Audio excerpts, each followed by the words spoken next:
Guys, hello and welcome to another Trigger video, a little bit different today. Instead, we're going to go through how I made Mythic in the limited world of Magic Arena. So we're going to be doing a post-com M2021 draft. I've already done the draft, I've already 7-0'd it, if I may be so bold. But let's talk about the draft itself, how we played the games, and see if you can learn anything, or maybe I can learn something as we've seen from previous videos. Right, blue-black, one of my favourite archetypes in the format. Much stronger than Speaker of the Heavens here. We can start with a lovely Obsessive Stitcher. Second pick, Gorman's a fantastic card, the best reanimation target in the format. Delighted to pick it up here. Third, I do like Experimental Overload, but with strong black cards already, Crypt Lurker is a very fine pickup here. Enthralling Hold, what needs to be said, it's ridiculous, it's Mind Control, obvious pickup. Now, if you're playing this blue-black Saki kind of deck or black-green, then Deathbloom Thallid is one of your best 3-drops, always going to go for it here. 2-drops, they're kind of crap in black. Opt, also kind of crap, but sometimes you've got to take crap. Not a big fan of Mind Rush in the format. This is a quick draft, so it's a best of one game, but it's the only thing in our colours. I take Fear of Resistance here, which is defensible, different colour. A bit of a hedge. Sky Scanner is excellent, love it, always pick it up. Crypt Lurker over cancel. Crypt Lurker is great in the sack deck, especially with as many Deathbloom Thallid you can get. And Sanctum versus Village Rites here. It's kind of an interesting one. I'm hoping I take Village Rites. I think it's probably the better pick here. Again, the more Deathbloom Thallid you've got, the better Village Rites is. The rest of the pack, surprisingly late Crypt Lurker here, which I'll pick up over Liliana's Steward, I presume. I play as many of those as I can, the right curve, and round out a really good first pack. Nothing ridiculous, but a very strong blue-black base with Mind Control and a Gormand. So, Eliminate versus Finishing Blow. I'd probably take the first Eliminate over the first Finishing Blow. It's just so efficient. Yeah, I'd probably take the first Finishing Blow, second Eliminate, but as is, happy to do that. Waker of the Waves, one of the best cards in the format if you're blue-black especially. Sky Scanner's a close second, but not that close. Again, Thallid, absolutely love them. Reign of Revelation, it's good to have a one-of in any blue deck, I think. It's a powerful card, as is Riddle Form, but that's more the blue-red deck, and I don't really like the 6-mana Tides card. Here it's kind of an average looking pack. I'm presuming I'll take the Rousing Reed. See, it's the oh no, I'm taking the black 2-drop. Curve is important, I presume. Here you've got the land versus Fetid Imp. I love me a good land. I also love me a Kitesail Freebooter. Always seems to nab something in this format. Mind Rot's fine. No, it's not. I'm never going to play it, but there we go. Rise Again. Gormand is the best target in the format for Rise Again, so I'd always look to have one with T'other. Cage Zombie is a card I don't look to play ever, as is Teferi's Protege, really, but it's a filler 3-drop if you need one, as is the 2-drop if you're playing more aggressive. And I'd always rather hedge on a land than on mediocre playable. You never know when you can pick up a good splash, and I don't like these blue 4-drops at all. So again, a very strong pack 2. We're looking pretty going into pack 3. I did like Sanctum of the Stonefangs, but Eliminate's just brilliant. Now this is an interesting pick. It took me a while to decide between these two. Enthralling Hold versus Waker of the Waves. It just has to be Mind Control, right? It's difficult to not pick Mind Control. Library Larcenist is a bit hit and miss. And I'm glad I took Sanguine Indulgence instead. It's a complete value card, which is what you sometimes want to do in blue-black. You get so much incremental value in these colours.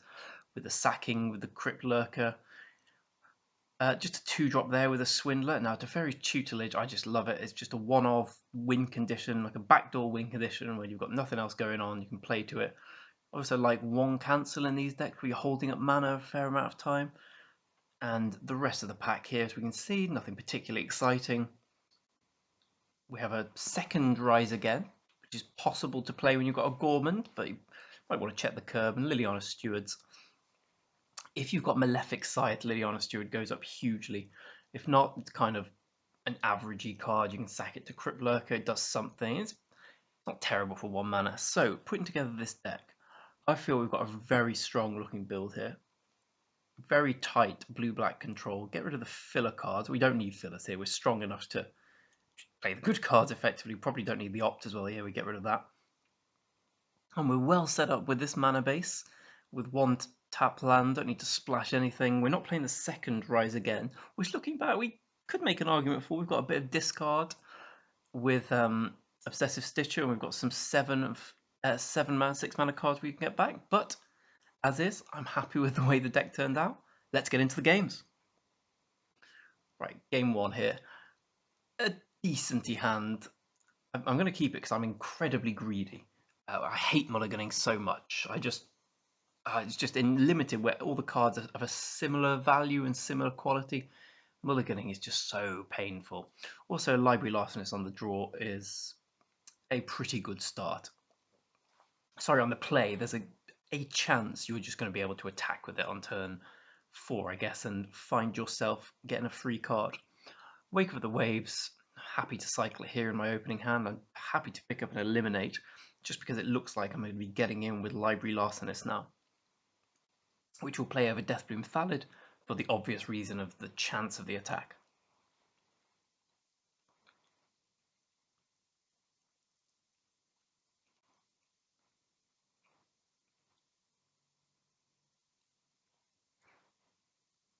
The opponent plays Thrashing Bronton, absolutely perfect for us, so the obvious play, attack first, see if I draw anything different. Very unlikely I'm going to, but I suppose it's technically right. Play the eliminate, play the tap land, get the free card, pass the turn, knowing we're in a very good position here.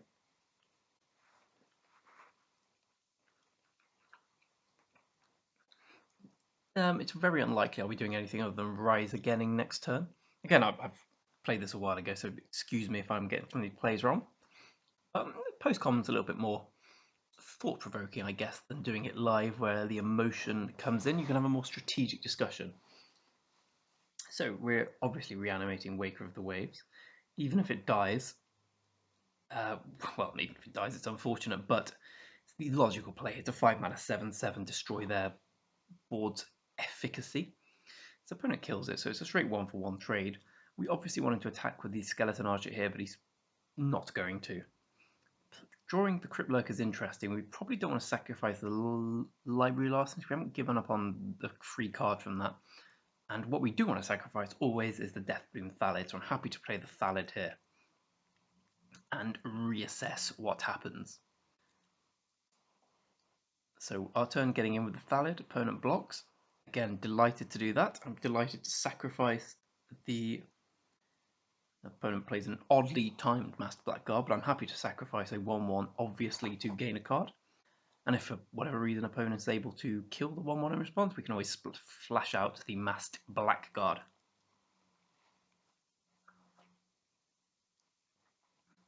Skyscanner, such a great utility card, and so good in this deck with multiple Crypt Lurkers as well.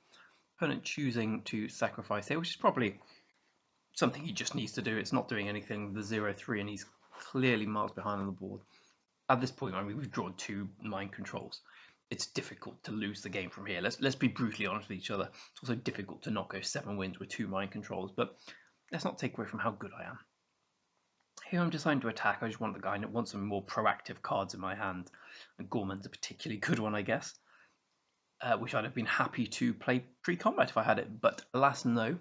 As is, I'm sacrificing the Library Larcenous to get in, a bit of damage, clear his board up, and just make the game flow a bit more. We're not losing out on the Larcenous, we're just trading it for a random card from our deck.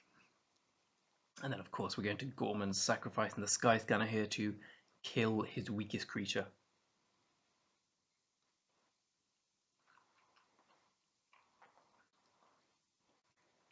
Also, it's worth saying here that I'm going to be very aggressive with my attacks. In any sort of race scenarios, the 2 Enthralling Hold need him to be on the aggressive, so we really want that Wildwood Scourge. There's no reason for him to attack unless we're playing aggressively. I'm not going to throw the creatures away, but I want him to send that 7/7 at me. And I'll keep the land in my hand for potential Mind Rot. Twin Blade Assassin's very good card. Doesn't really change too much until he Hunter's Edge and kills the Gormand. So this is the part where the mind controls shine. He attacks with the 8/8. We obviously take 8. There's no reason to chump just here. He's getting his card anyway. So that doesn't play into it, and we obviously have the trivially easy thing of using mind control on his 8/8, which is a nice position to be in. We've got no attacks, but we'll play the Obsessive Stitcher. We can get back our 7/7 next turn. Pass the turn, opponent's in a whole world of hurt. Crypt Lurker's a decent draw for him.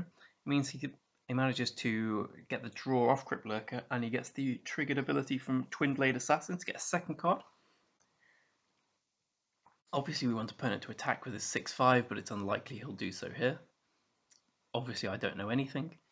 He's already got his card this turn, so we could chump with impunity. Opponent decides against it. I'd probably leave it back here against the 8/8. Threaten the double block. Having Swindler's kind of a nothing draw. Oops. And situations like this, I think it's just good to just attack and hope for the best. We've also got the 7/7 in the graveyard, which can turn this from a trade into us winning the combat. So I don't know why people seem to not play around the Obsessive Stitcher on-field trick. So opponent's kind of in a difficult position here. Again, we want him to send that 6/5 at us because we want to steal it. Opponent blocks with a Crypt Lurker here, which is... that's fine. Casting Death Touch on it, so we trade with us getting the card advantage. And I presume... oh, we just get back Gormand, of course.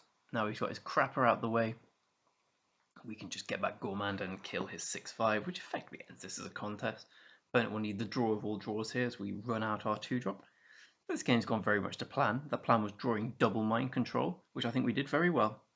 Pride Malkin usually doesn't beat an entire board. And we're off, presumably, to round 2 very swiftly. At Teferi's tutelage. I'm pretty sure I'm the kind of guy who BMs my opponent at every opportunity.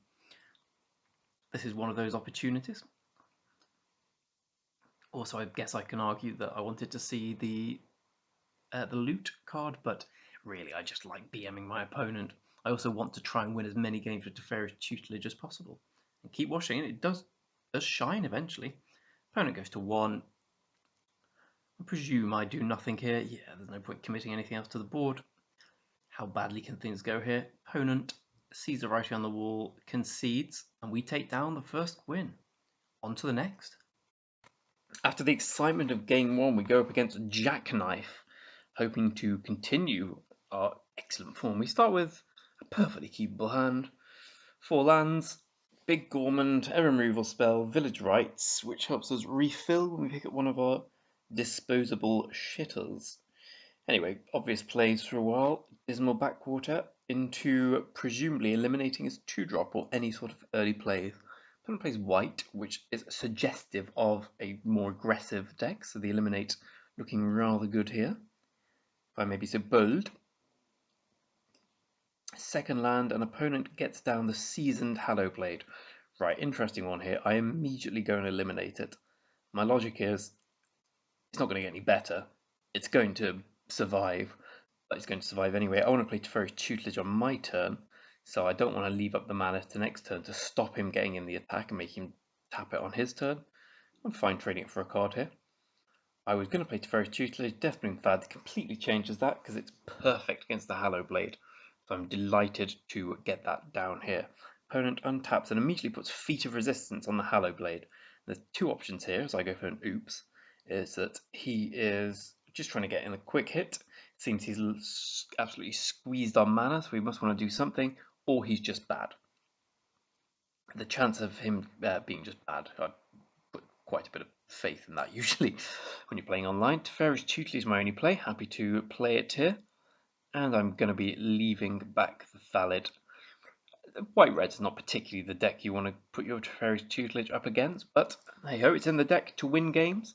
It might backdoor win this one. As opponent gets ready to attack, we of course are blocking.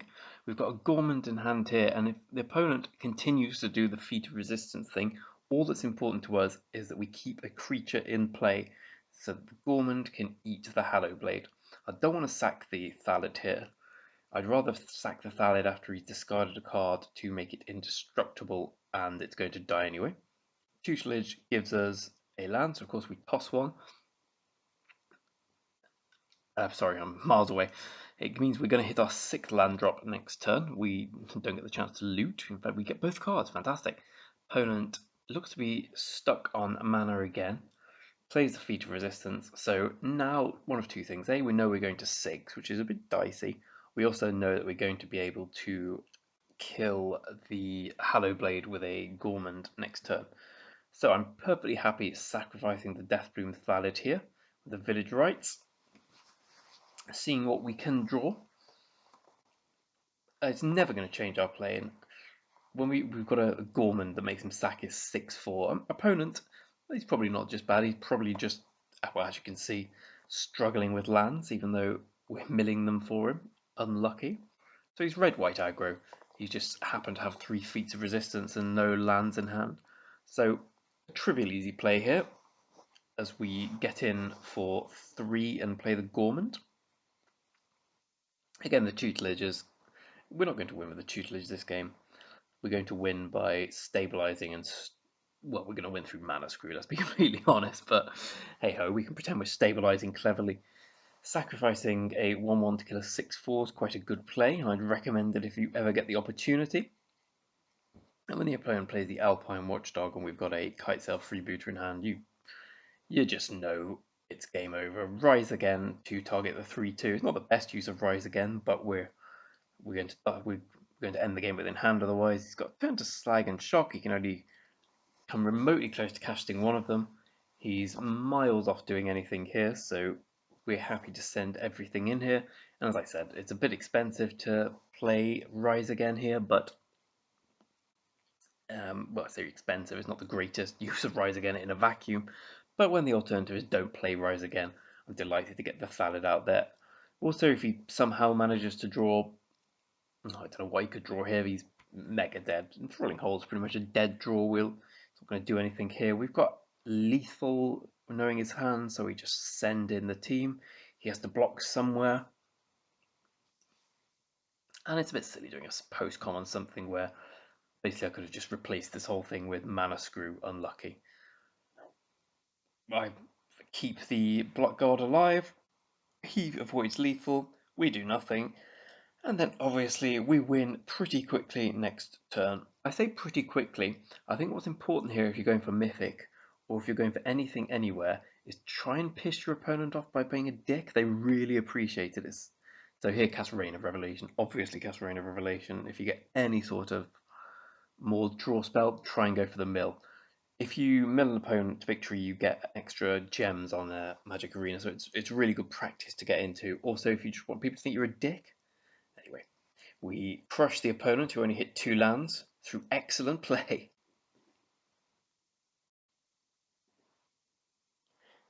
Game 3 sees us keep a very sketchy hand. I am terrible at mulliganing. I hate mulliganing.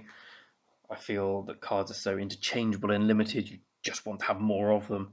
This is a very sketchy hand. We know I go 7-0 in this draft, so you can probably guess it works out, but it's a sketchy hand. Let's be honest with each other here. So Liliana Stewart can't. So I'm a big fan of this card. I'm also a big fan of waiting to use it at the right time. Here, I mean, with the turn plays itself with a Thallid, I'm never going to use the Steward here. It's just so easy for him to have a useless card in his hand. I want the Liliana Steward to be useful. I want it to come down and do. I want the discard to matter, which obviously it doesn't at this stage. For that reason, I'm happy getting in with it again, getting in the 4 points of damage. I'd much rather sack the Thallid here than the Liliana Steward. The Thallid's in the deck to be sacrificed.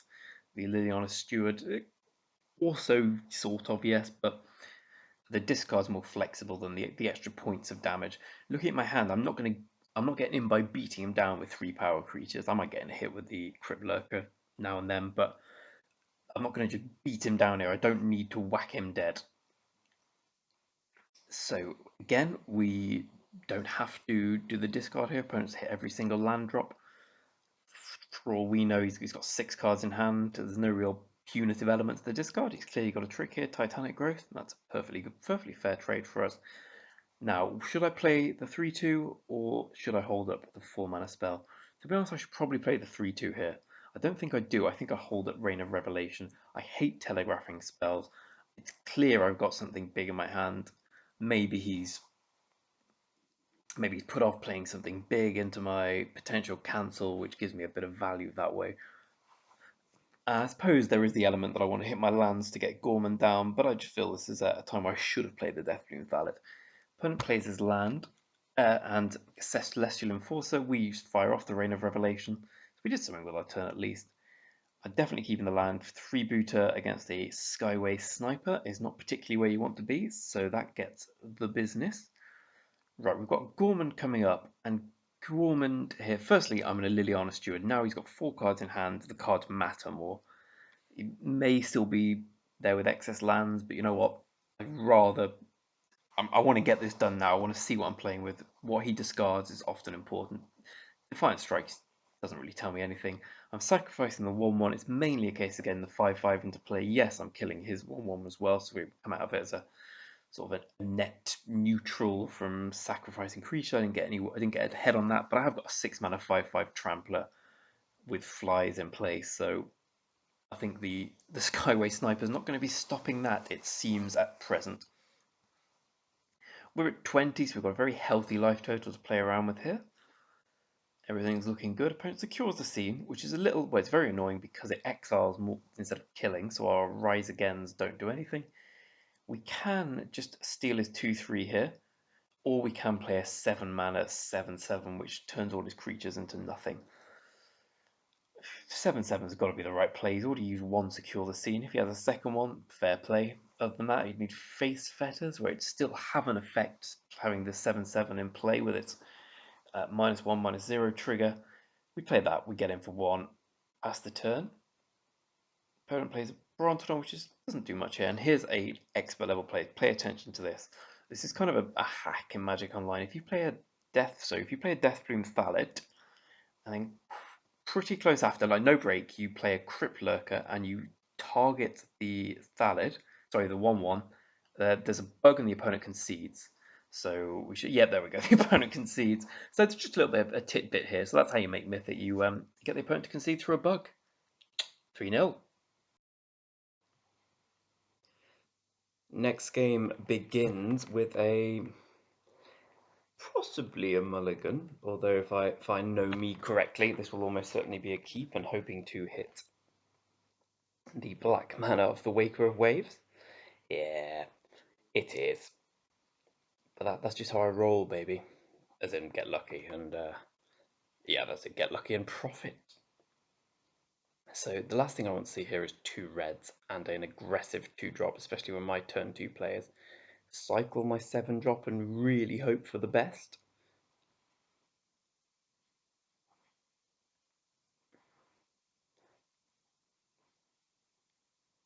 So opponent clearly got a very aggressive start. He's red-white. We need to stem the bleed somehow. Waker gives us a Library Larcenist or an island. We cannot take a Library Larcenist against an aggro deck we're trying to stabilize, so we just pick up the island, and then we peel off the swamp like a boss. And thus the games begin. So in a game like this, I just want to trade every single turn. I'm clearly going to win the card advantage battle. I'm blue-black v red-white. That's not an issue. I just want to trade 1 for 1, stem any sort of bleed. Deathbloom Thalid obviously gets in front of the 2-2, and we are going to, well, I was thinking about not chump attacking, bluff attacking here, but the risk reward's just not really there. I'll play the Crypt Lurker, get my nice little Crypt Lurker Deathbloom Thalid value, and plan, unless there's something majorly weird happening, to mind control the Gale Swooper next turn. Especially now it's become a 4-3 flyer, so I'm, as you can imagine, in this particular position, feeling quite confident. Going to take 1 hit here, potentially another hit next turn if he has a removal spell, but I feel at this stage the board has been well and truly stabilized. Again, I'm just thinking about trading 1 for 1 wherever I can. Enthralling Hold is a huge value play. That's not a 1 for 1, that's a 2 for 1 if indeed he can find a removal spell. So I snap off the block here without even thinking about it, and get ready to rise again the 7-7 next turn, barring a majorly odd play from my opponent. Excuse me. Alpine Watchdog is fine. It's the sort of card your opponent plays when well, you just know they've run out of steam, the red-white here, and it's all about stabilizing the board and getting there. Apparently I don't play the 7-7, I go and try and get the last card out of the hand and get... I think I'll say get lucky there, because there's no reason they shouldn't have played the Faith Fetters on the 4-3 flyer instead of the turn they had. That's probably a little loose, actually, I think there. I think playing the 7/7 makes much more sense. As it is, this worked out a lot better, obviously, but I'm not too keen on my line there. Playing Crypt Lurker as a 4 mana 3/4, it's not ideal, but it's fine. It's bigger than anything he's got. And like I say, I'm just keen to keep the damage down at this stage. I don't need to win quickly, especially when his last card's a 2 mana 2/2. Okay, so it's not a bad 2 mana 2/2 in his deck, but you just have the feeling he's run out of steam completely here. We rise again our 7/7 and probably get to a very quick victory here, provided he can't kill itself freebooter into a nice little face fetters. It's going to be very quick from here.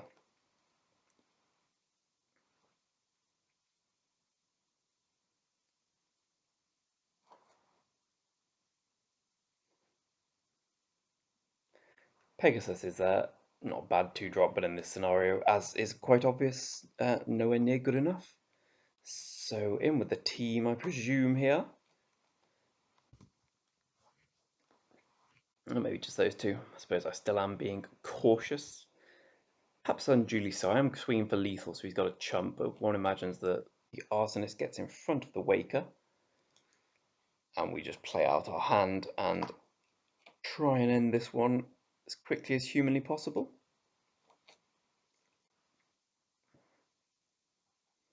My little combo again, the Deathbloom Thallid and the Crypt Lurker. I bloody love those guys. I'll play the Stitcher, which is alright. I think looking back, I'd rather play the Deathbloom Thallid there. Stitcher still blocks. We block his attack and we find our way to a victory, putting us yawning again. We are in a commanding position in the draft and well on our way to 7 wins. So I think the takeaway from this match, should anyone be curious about it, is the importance of defensive speed. Okay, yeah, we had a mind control on turn 5 against an aggro deck. I wouldn't say it's difficult to lose after that, but it certainly makes it a lot harder. We were very keen, though, to, as I kept stressing, trade 1 for 1, looking to take advantage of our extra resources by just doing easy, simple trades and keeping our life total up. That's why this blue-black deck is so good in this format. I say this blue-black, I mean this one specifically. It has all these big butted creatures, the Deathbloom Thallids that die into something else, the Crypt Lurkers, which are hard to get through. Okay, it's got a few shitter 2-drops as well, but they're just there to stem the bleed in this kind of game. Opponent gives us the good game, and we progress with a flourish on to the next stage of our 7-win Mythic development plan. And if I say that slowly enough, hopefully the game will be over. It's not. It is now.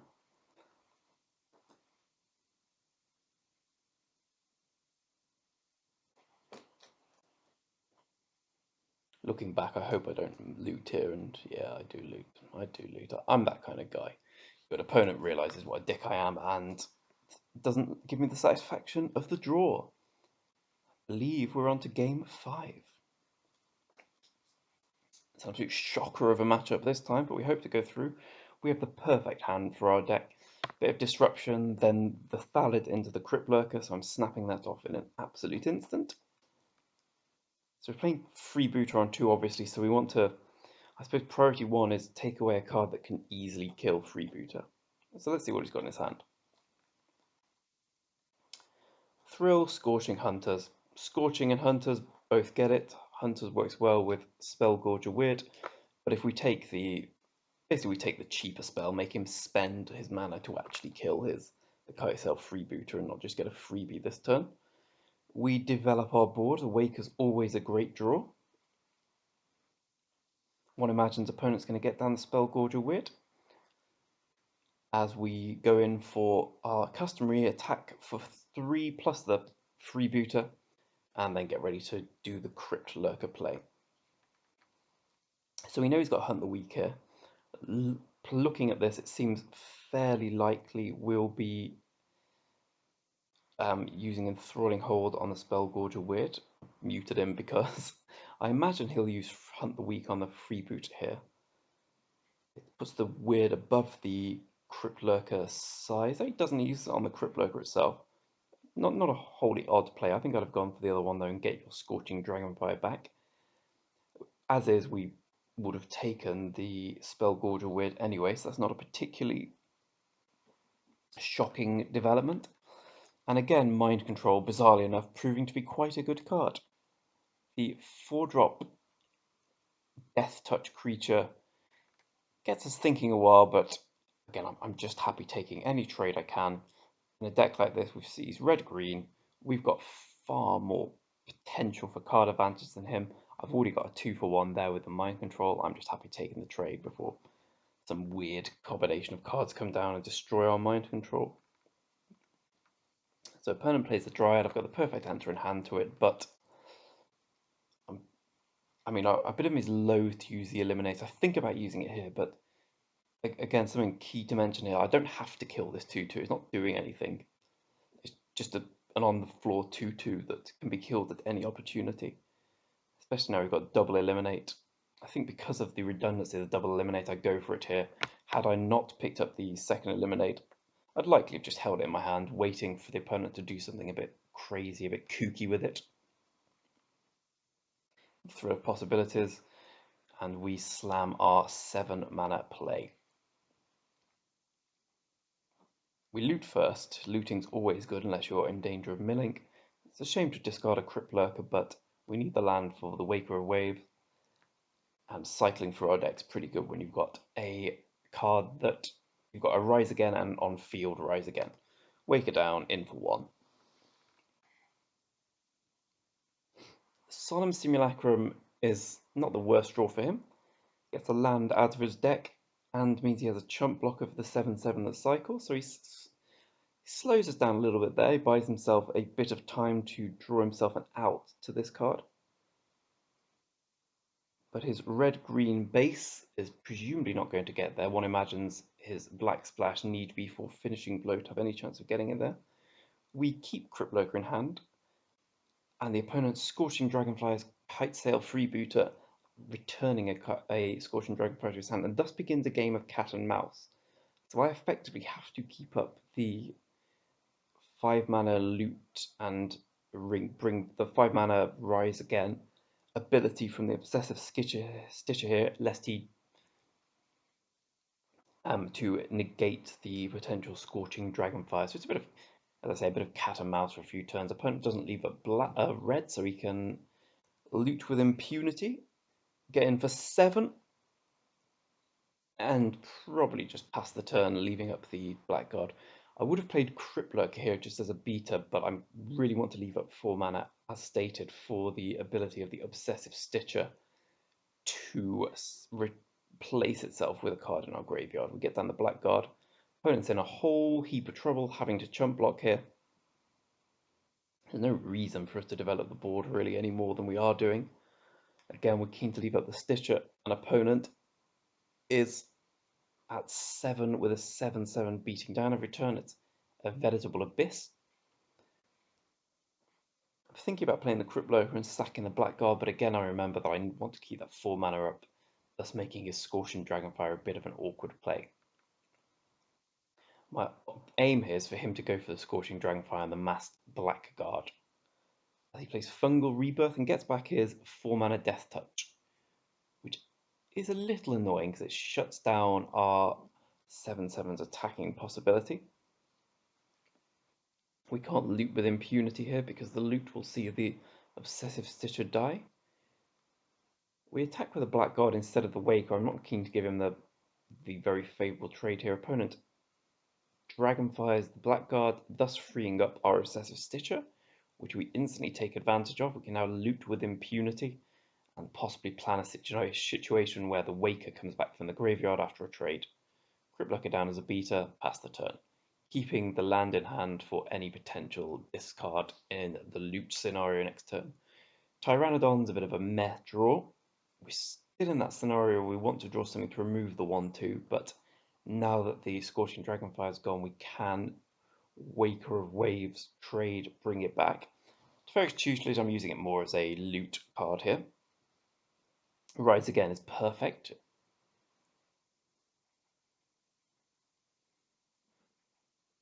And just before deciding when to attack with a Waker, we see whether or not we draw the land for the Rise Again. We do. So we now have the ability to just toss away and eliminate, which is not really doing anything here. Attack with both, make the trade, Rise Again the 7/7 again, and stop opponent well and truly in his tracks. Don't think he needs to chump there. He does there. He trades. It's looking good for him. I suppose we have the onboard trick of the Obsessive Stitcher, which we could have used instead, actually, instead of the whole loot scenario. But we get it out on the battlefield. Everything's looking good. Opponent cycles the Tessin training, and we pick up our next win on our Mythic quest.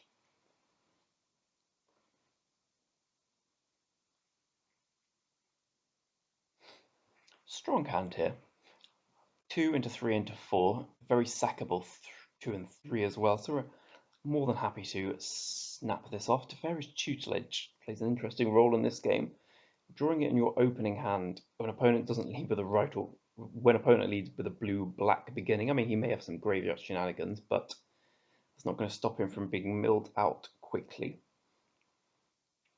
I'm still, as it stands, happy to, well, I'm happy to play the blackguard here and reassess depending on what we draw. Drawing a land would have made me more inclined to play the Skyscanner to go into potential Crypt Lurker. As is, I'm delighted to play the Teferi's Tutelage and thus begin the plan. So here, the playstyle usually is we just waste the opponent's time for 10 turns or 6 turns, 7 turns, and then we win. Opponent throws a bit of a spanner in the works by playing Demonic Embrace, which is a smart play. I mean, probably would have played it whatever I'd done, but basically saying, okay, you want to put me on a 7-turn clock, I'll put you on a 4-turn clock. How can you deal with that?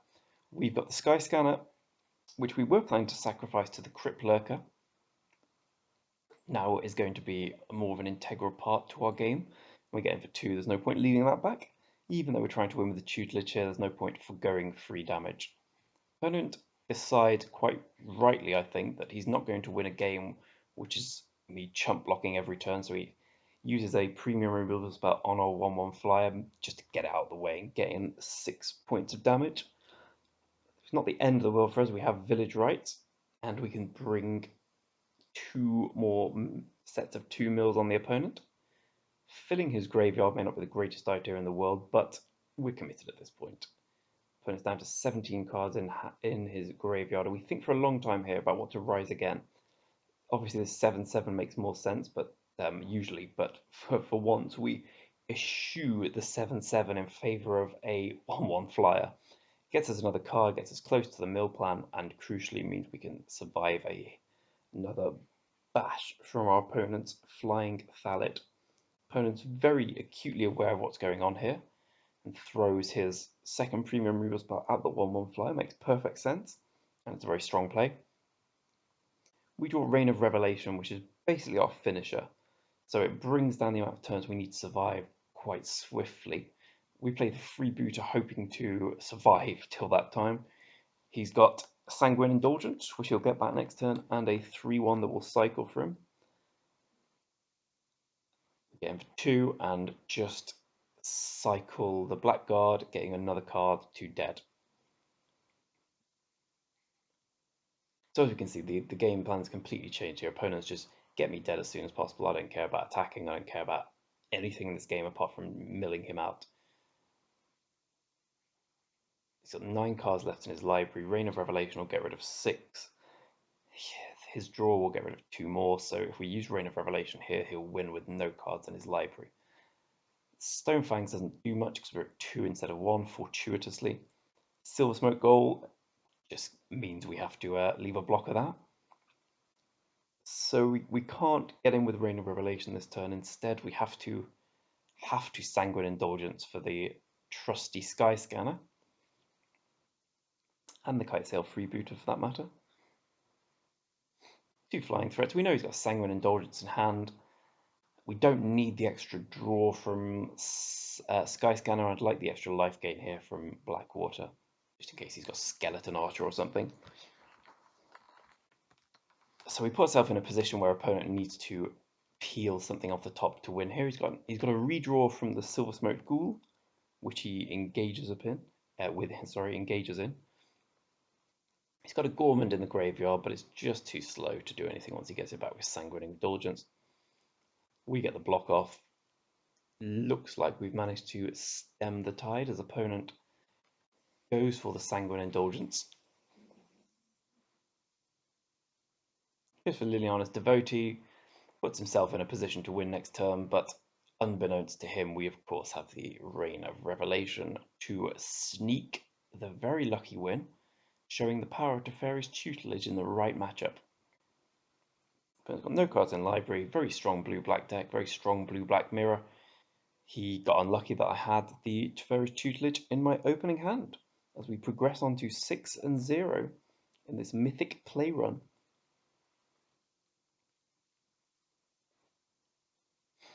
Again, a very strong opener with Teferi's Tutelage. It's not saying we're definitely going to mill him out here, but getting Teferi's Tutelage on the play in your opener is a strong position to be in. If any of you remember Sphinx's Tutelage from Magic Origins, even though that was a very, very quick set, the Sphinx's Tutelage deck was lightning speed if you could build the right deck for it and draw it early on. So opponent plays red-green. We've got 2 mind controls in hand and a Rise Again. At this stage, we are just in the mindset of, well, firstly, discarding Rise Again, I guess, because we've got nothing to rise. And secondly, just take every 1-for-1 trade we can get.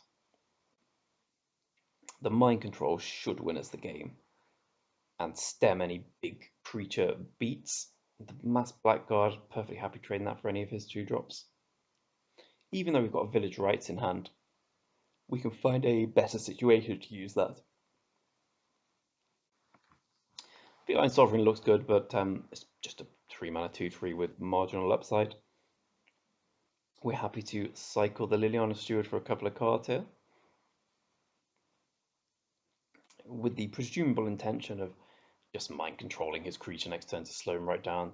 We get rid of Brash Taunter, which opponents seem to think is a big deal. I don't really think it is in this game. We don't really have big creatures to play it with. It's not our style. We stem the bleed and sack the 1-drop.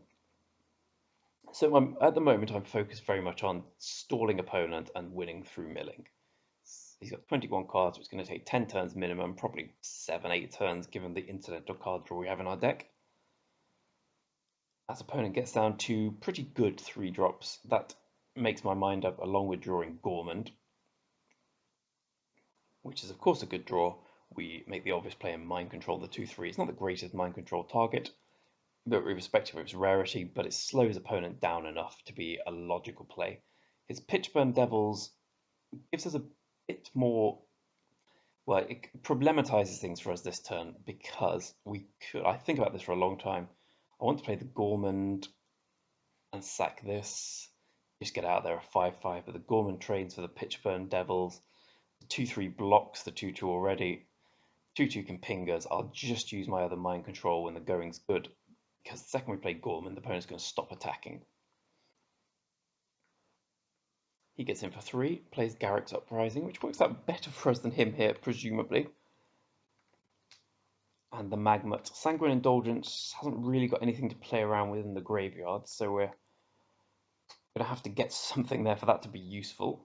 It's not the greatest idea to play a Gormand when your opponent's got the Pitch Devils in play, but the alternative is do nothing ever. So we go for it and watch our 2/3 be taken down by his Pitchburn Devils. But we are well ahead on board, well ahead in potential milling. Play the land, pass the turn. Furious Rise, another card we want to see when we've got out of Teferi's Tutelage. When it pings us down to 15, we have we play Skyscanner first of all, but we have an interesting dynamic here. Are we going to win via milling or are we going to win via damage? Both are potential options to us. Land is neither here nor there. He's down to 8 cards in the library. it looks like we're going to win by milling, so I don't get in with the 5/5, I leave it back to block. Opponent plays Silent Dart, which can take out the Sky Scanner, but as he attacks with a 2/2, I block simply because I've got the Sanguine Indulgence in hand. I'll be happy just taking 2 otherwise.